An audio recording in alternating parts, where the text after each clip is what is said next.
అమరావతిని నిలబెట్టేందుకు ఆనాడు రైతులు చేసిన పోరాట ఫలితమే నేడు రాజధాని నిర్మాణం శరవేగంగా జరుగుతోంది.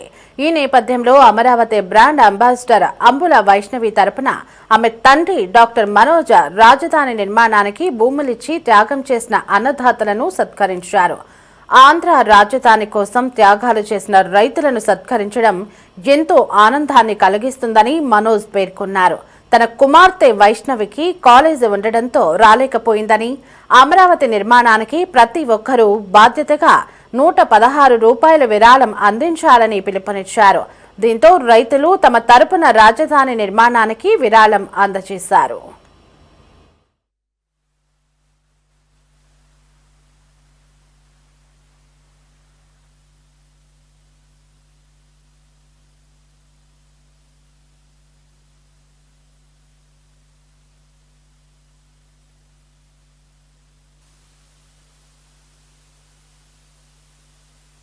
నీ గమనం సరిపోయింది. 3 సార్లు ఫోన్ చేశాను. నేను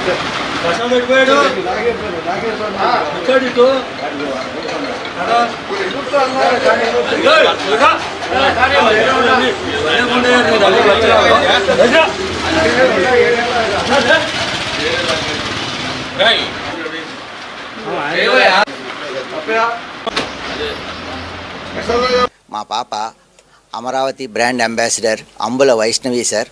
తను కాలేజీలో ఉండి ఫైనల్ ఇయర్ చదువుతుంది సార్, ఎంబీబీఎస్. తను రాలేకపోవడం వల్ల మరి రైతులకి అమరావతికి భూములు ఇచ్చిన రైతులకి పాదపూజ చేద్దామని ఇక్కడికి వచ్చాము.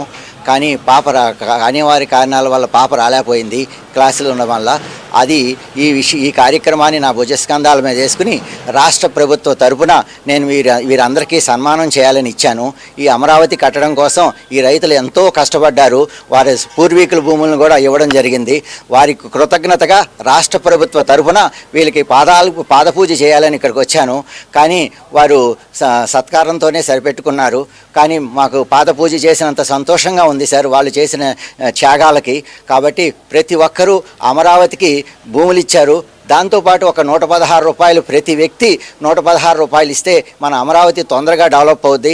రాష్ట్రం మన బిడ్డల కోసం, భావి తరాల కోసం, మనం అమరావతి కోసం ఎంతో కొంత త్యాగం చేద్దాం. కనీసం ఇంటికి ఒక ₹116 పంపిస్తే అమరావతి డెవలప్ అవుద్ది. దానికోసం ప్రతి ఒక్కరిని నేను అర్జిస్తున్నానండి.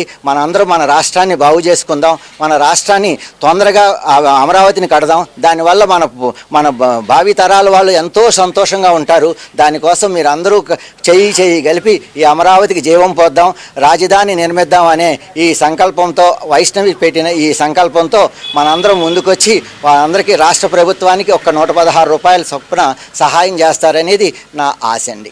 ఇప్పుడు డాక్టర్ మనోజ్ గారు హైదరాబాద్ నుంచి వాళ్ళ పాప ఎంబీబీఎస్ చదువుతా కూడా రాష్ట్ర రాజధానికి చాలా అంత సహాయం చేసినగా వారు వచ్చి మాకు సన్మానం చేయటం, మేము వాళ్ళకి సన్మానం చేయాలి. కానీ ఇప్పుడు మనోజ్ గారు తలపెట్టిన కార్యక్రమం చాలా గొప్పది.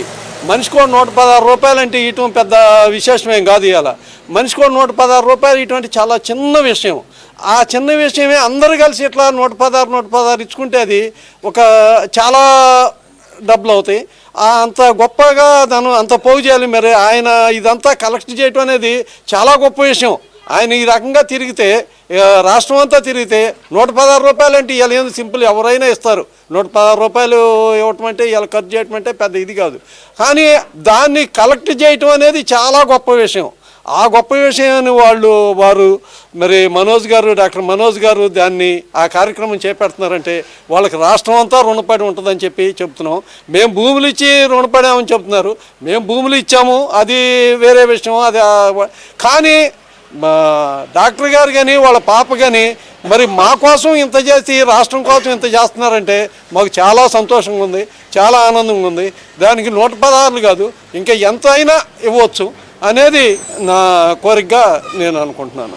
ఎంబీబీఎస్ చదువుతా డాక్టర్ వైష్ణవి గారు, మనోజ్ గారు ముదినేపల్లి వాస్తవ్యులు ఒక మంచి సంకల్పంతో 1 ఎకరం భూమి అమ్మి రాజధానికి ఇవ్వటము, మళ్ళా ఒక్కొక్కళ్ళు ₹116 వసూలు చేసి ఆంధ్రప్రదేశ్ మొత్తం వసూలు చేసి ఒక అమరావతి అభివృద్ధికి పాటుపడటానికి చాలా సంతోషంగా ఉందండి. ఆయన అమరావతి రైతులను సత్కారం చేయడం కదండి, ఇప్పుడు మేము పాదయాత్ర చేసినప్పుడు మమ్మల్ని అనేక మంది అనేక రకాలుగా సత్కారాల దగ్గర నుంచి భోజన సదుపాయాల దగ్గర నుంచి మమ్మల్ని ఎన్నో ఆదుకున్నారండి. వాళ్ళకి ఆంధ్రప్రదేశ్ ప్రజలు చాలామందికి మేము రుణపడి ఉన్నామండి. ఇది కూడా ఈ 116 రూపాయలు ఆంధ్రప్రదేశ్ ప్రజలు ఇస్తారని చెప్పి ఇది ఈయన మొదలుపెట్టిన కార్యక్రమం విజయవంతం అవ్వాలని అవుతుందని చెప్పి మేము ఎంతో ఆశతో ఉన్నామండి.